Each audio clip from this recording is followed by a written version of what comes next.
What is up, guys? Welcome to the first ever episode of, I'm going to call it Lowside Live. Right now, I don't know if that name will stick, but wanted to put together a quick video just kind of with my thoughts on a few topics that I feel come up this time of year every year here on Wednesday, April 4th, the eve of the Masters. And if you're a golf fan like me, this is a week and a weekend you look forward to, and a week that is always super exciting. So there's a few things I think are interesting and that are kind of funny, and that, as I'm sitting talking with some of my buddies of mine and I come up. So the first one, I want to get your thoughts on Jim Nance. I feel like every year this conversation comes up that Jim Nance goes from football season into NCAA tournament, March Madness, maybe the most exciting 2 weeks in sports, and then finishes a national championship game up and goes gets on an airplane and goes to Augusta for 6 or 7 days. So I think Jim Nance is living the dream we all wish we had. Getting to watch, Villanova, Michigan, and some Final Four games, and then get to go be the voice of the Masters. So Jim Nance certainly has it figured out, and hopefully his guy Fred Couples can maybe turn the clock back a little bit and put out a good showing this weekend at Augusta. Number two is guys who have yet to win. Guys who have yet to win a major. I know Phil dominated this conversation in the early 2000s until at Augusta he shook it off. And there's really not any one guy who dominates this conversation in my mind right now. When I think of some of the older guys, I think of like Steve Stricker and Lee Westwood as guys that maybe could have or should have won a major and haven't, but I don't really feel like they're the best golfers to have not won one right now.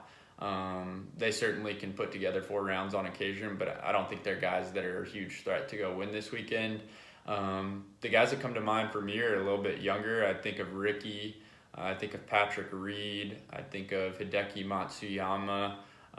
Guys that obviously have the talent and have won tournaments, but just haven't put it together in a major. I know Ricky finished in the top 5 a couple years ago in all 4, but I never felt like he was actually a threat to win any of those. His name was obviously at the top, but hopefully sometime soon he and a couple of these other guys can kind of get that monkey off their back. And maybe that's what they need to catapult them to a career like Spieth or Phil, where winning the first one helps you win, 3, 4, 5 more. The third topic that we're going to go with is Masters food. I feel like this comes up every year as well, is the food and the prices at Augusta. And if you've been to Augusta, it is neat. They hold to reasonable prices.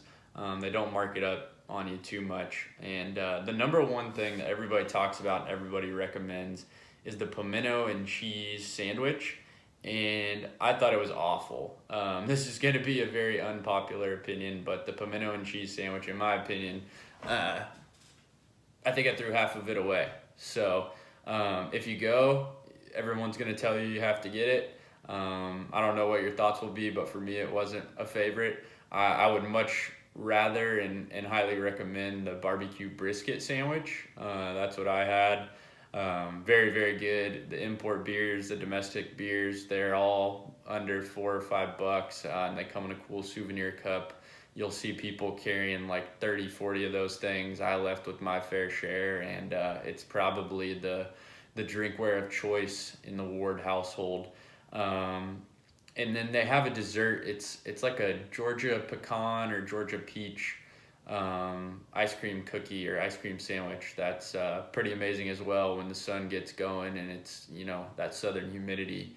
That bad boy is pretty good. So I would recommend both of those.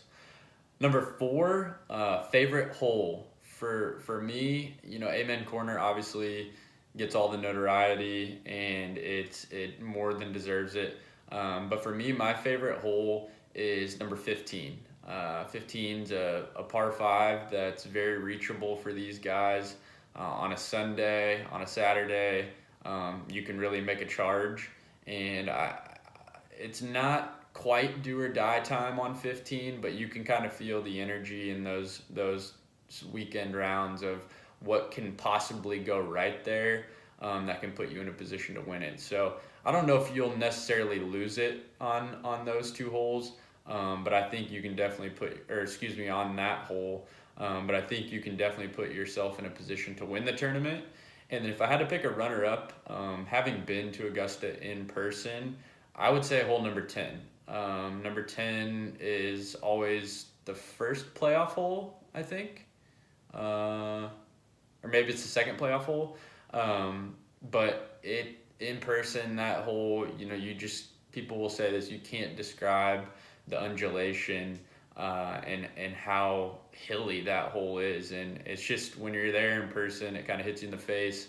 The day that I went, it was earlier when we were there. That hole's tucked away, and I was maybe one of 15 or 25 people on that entire hole. So it was just neat. I really liked it. When you're watching this weekend, keep an eye out for that. And then however undulated it looks, it's 10 times more than that when you're there in person.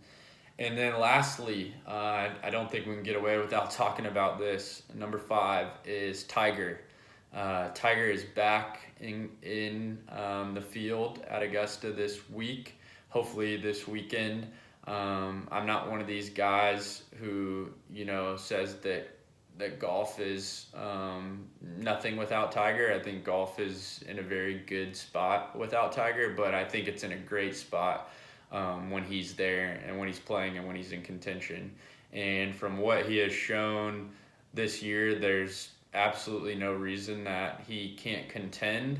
I think Augusta, obviously he's going to have to hit a lot of drivers, and that's been the biggest issue.